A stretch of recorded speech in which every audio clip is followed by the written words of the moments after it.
everyone, and welcome back to my channel and another video. In today's video I'm going to be taking you on a trip to Ironbridge in Shropshire, which is a very nice picturesque little town with lots of history. So we'll be going to a museum in Ironbridge, and then we will be going to Ironbridge obviously, and some little places around there. So hope you enjoy coming along with us. Ironbridge is a riverside village in the borough of Telford and Wrekin in Shropshire, England.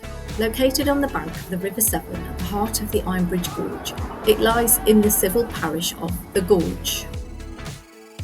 If you do like this video, please do remember to give it a thumbs up, leave a comment because I love reading your comments, and subscribe to my channel.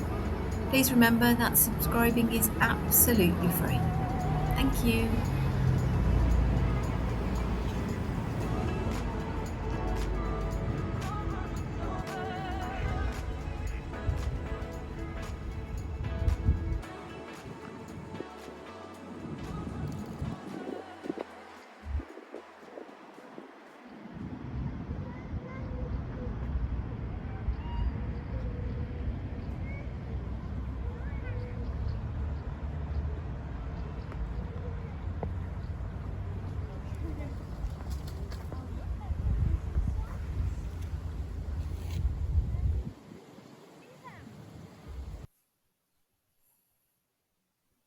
More than 200 years ago, about a quarter of all iron in Britain was being smelted in and around the Ironbridge Gorge. Even then, it was one of the most visited places in the whole of England, with writers, artists, engineers, and even industrial spies all adding it to their grand tour. Times have changed, however, and most of the furnaces, forges, factories, and coal mines are now quiet, and the fiery impact of the Industrial Revolution has been replaced by a green and pleasant landscape.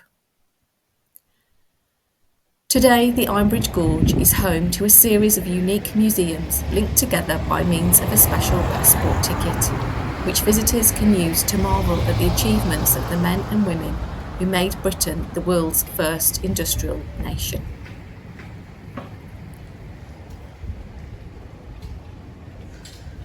Nice position for a house over there.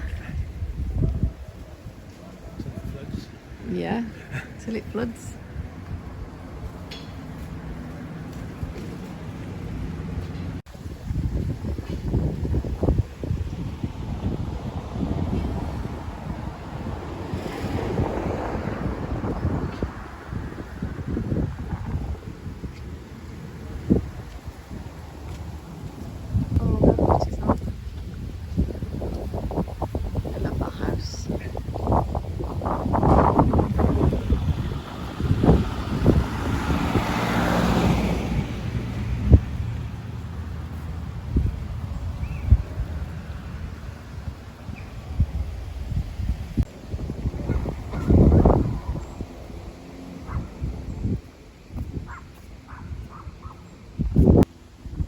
Those lions and tigers up there.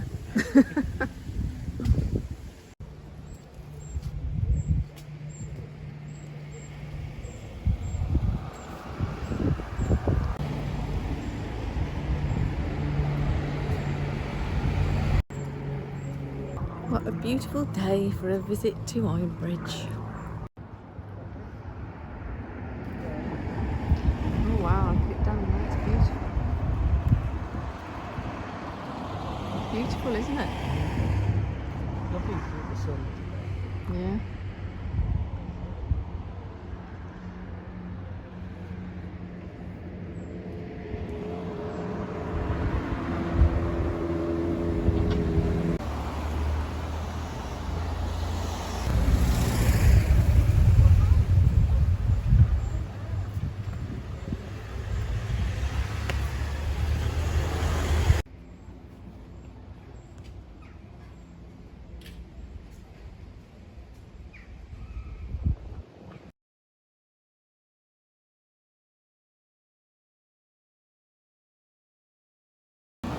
just about to say to you, I want to come and live here.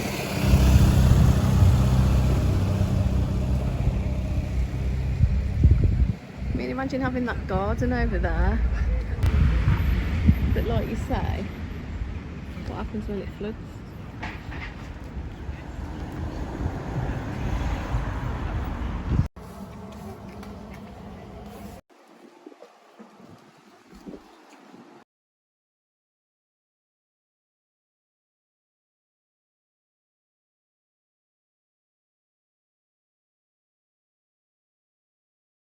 Ironbridge has an annually reoccurring problem of flooding from the River Severn, as do many other parts of Shropshire.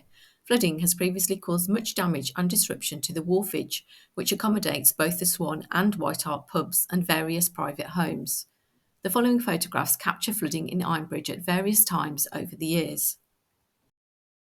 The Ironbridge partially submerged during a flood event on the river in 2022. A view of the Museum of the Gorge during floods in 2022.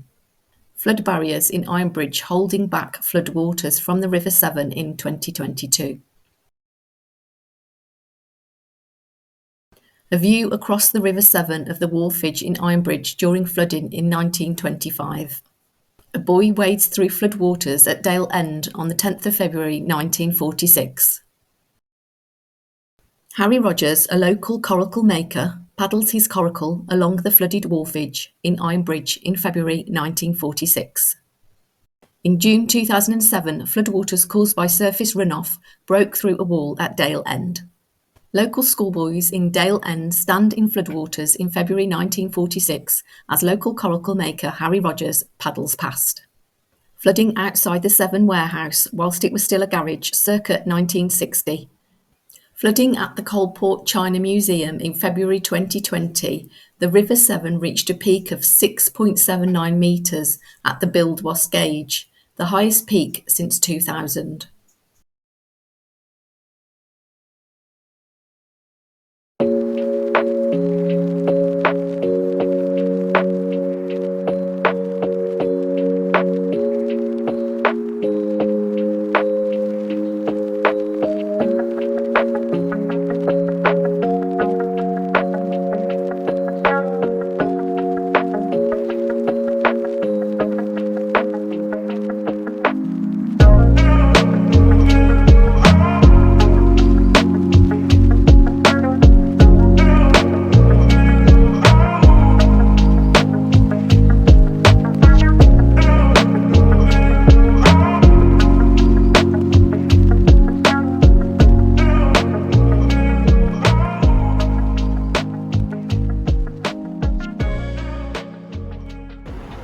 All the bikers have gone now, haven't they? All the bikers have gone now. You know, I wouldn't have had anybody to say that to.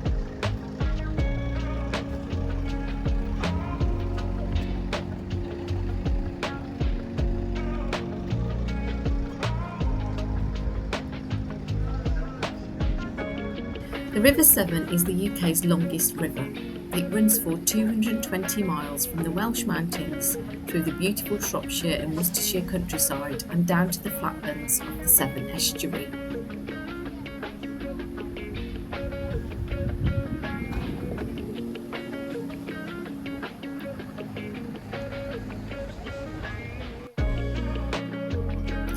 The Severn truly has something for everyone. Historic cities, delightful scenery, cosy pubs, stunning cathedrals and boats of just about every shape and size. It is famous for its tidal bore, the second highest tide anywhere in the world. At very high tides, water is forced from the wide estuary into the narrower channel upstream. This forms a wave that travels inland as far as Gloucester and beyond. Thanks to the Severn Way, a continuous towpath along the Severn, you can explore the whole length of the river on foot from source to sea.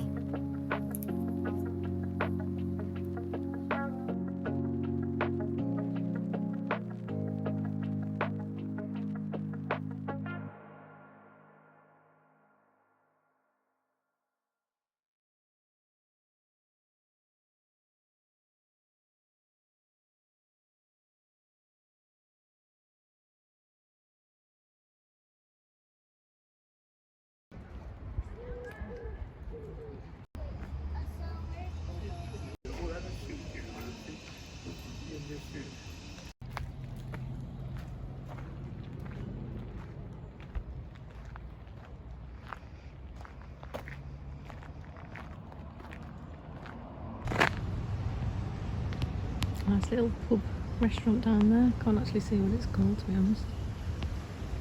I think I've been there before in the past.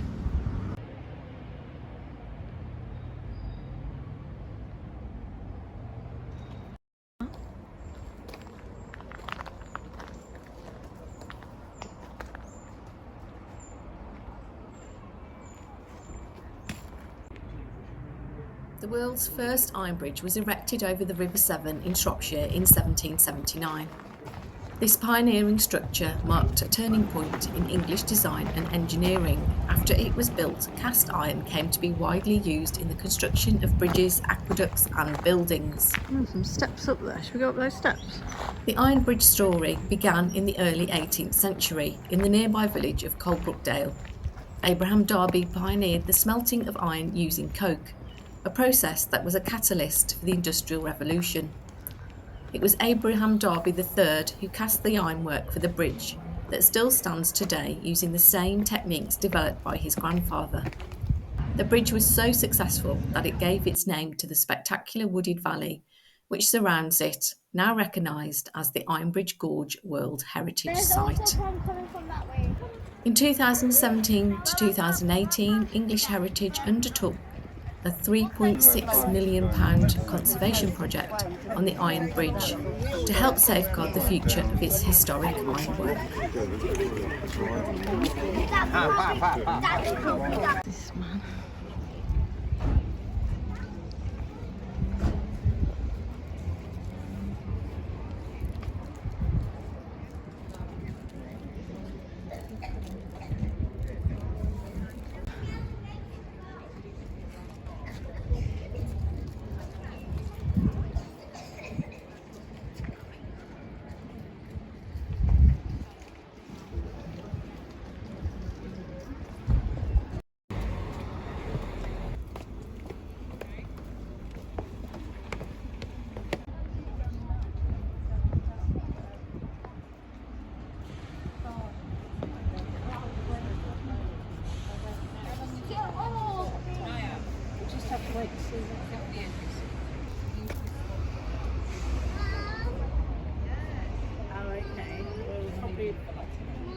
Do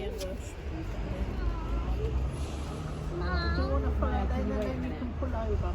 Yeah. Have you got a notification?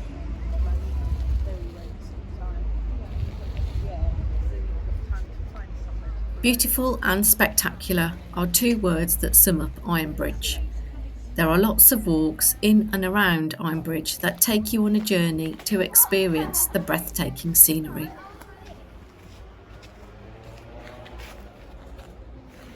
Sun's come out for us again. Let's just go up here a little bit.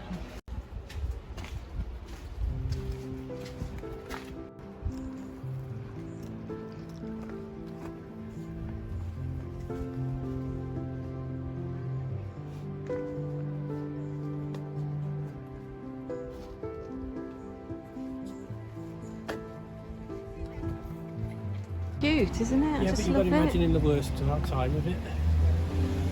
This is a good time now, isn't it, in summer?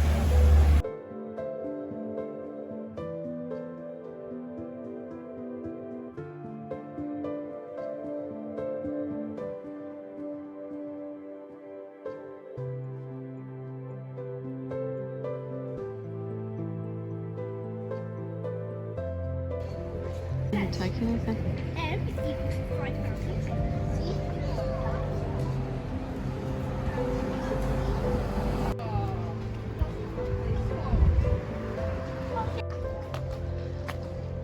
Quite a few steps for us to climb here all the way to the top, but I bet there are fantastic views up there. Should we get going then?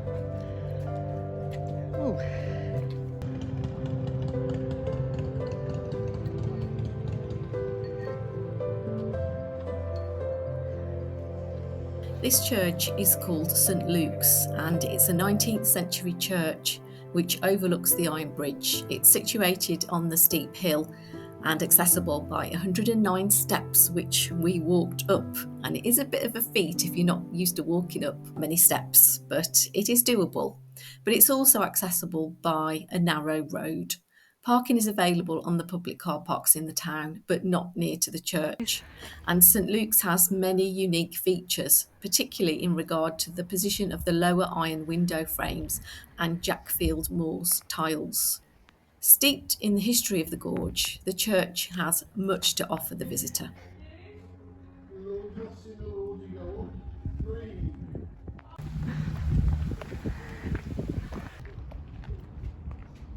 I did see a cottage up for sale. I'm sure it must be up here somewhere. Doesn't surprise me. Yeah. I think it had one parking space. Oh, there's more steps there, look, going up.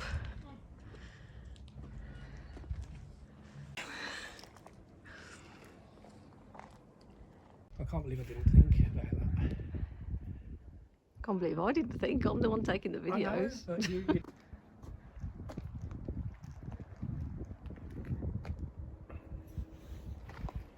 Bet there's good views from that house right at the top there. Never flooding. No.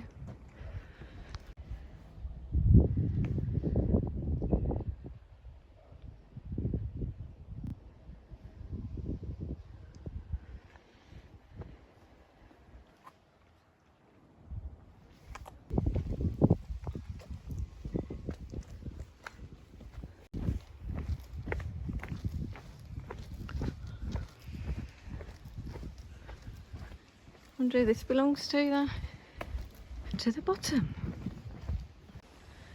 Quite a few steps to climb to get to that door.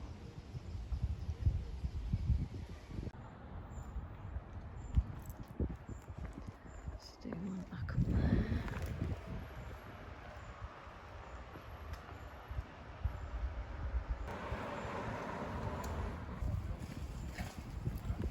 there. Oh yeah, there's the car park, look there. Shall we just have a quick look up here?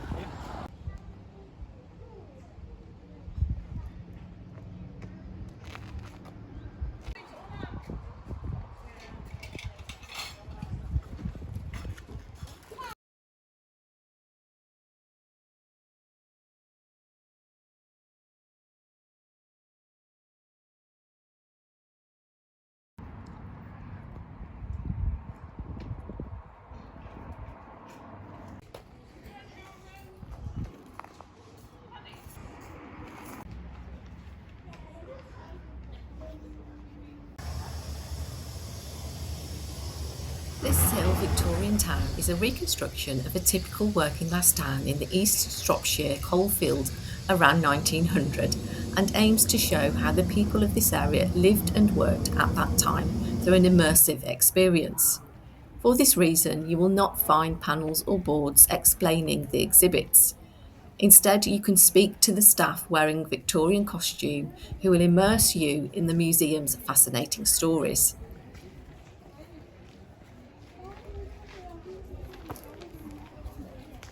The museum is part of the Ironbridge Gorge Museum Trust, a heritage conservation and educational charity within the UNESCO World Heritage Site of the Ironbridge Gorge.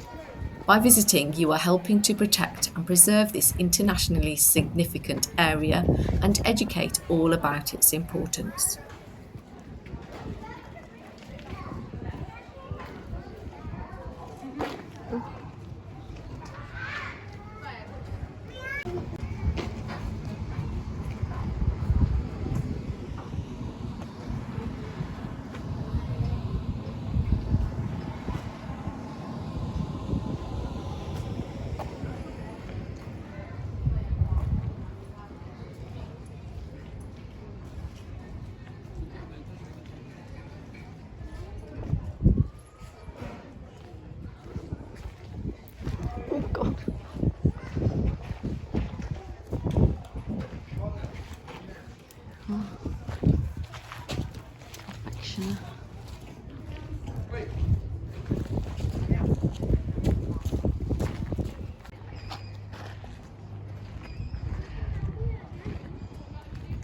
Didn't expect it to be this big.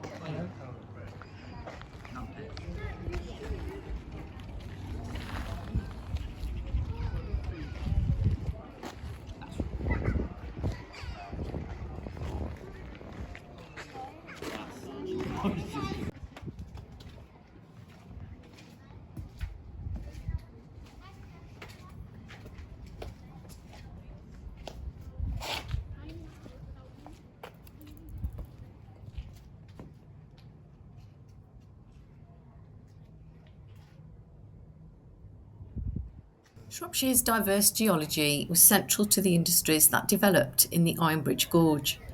Layers of coal, clay, limestone and iron ore were mined, as well as used by iron and ceramic industries. Coal was the first of these to be exploited on a large scale, and from the Middle Ages was mined by local landowners who used the River Severn with its many ports to transport it. The established coal trade allowed the iron industry to flourish in this region after the arrival of Abraham Darby I, whose innovations allowed for the mass production of cast iron and made the Industrial Revolution possible.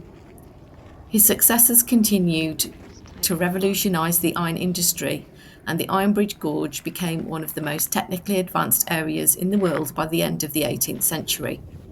You can find out more about this globally significant history by visiting the Museum of Iron, the Darby Houses and the Old Furnace in Coalbrookdale.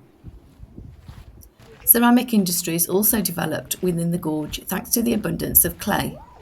Broseley became famous for its clay tobacco pipes, and numerous brick and tile works were established across the gorge, including at Blists Hill. In 1796, a china works opened in Coalport, which became an internationally celebrated company, receiving orders from aristocracy, royalty and emperors. In the second half of the 19th century, two of the world's largest decorative tile factories opened at Jackfield and made tiles that adorn the interiors of suburban homes, American hotels, Australian cathedrals and Indian palaces. You can find out more about these ceramic industries by visiting Coalport China Museum, Jackfield Tile Museum and Broseley Pipeworks. Oh, some pigs.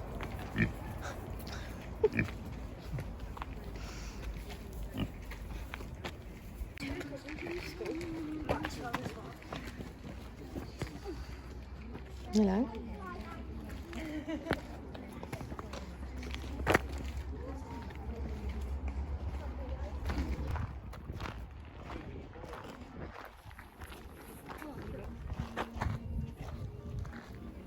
Holidaying by the sea became fashionable amongst wealthy members of society in the mid-18th century when sea bathing for health reasons became popular. With the arrival of the railways in the 1830s and 1840s, access to the coast was made much easier to those who lived inland and for the working class. Over the course of the 19th century, quiet fishing villages were transformed into tourist attractions. Sea bathing was a popular seaside activity, but appropriate swimming attire was required. Mid-19th century women's bathing suits were designed with modesty in mind, comprising of voluminous wool flannel skirts and tunics over long trousers with a matching hat. Towards the end of the Victorian era, these bulky bathing suits were replaced with lighter weight one-piece garments of a blouse attached to calf or knee-length trousers. The shorter skirt on top of this garment was used to divert attention away from the wearer's figure. For those who preferred not to swim, other seaside activities included promenading along the seafront, donkey rides, collecting shells, and spending time relaxing on the sands.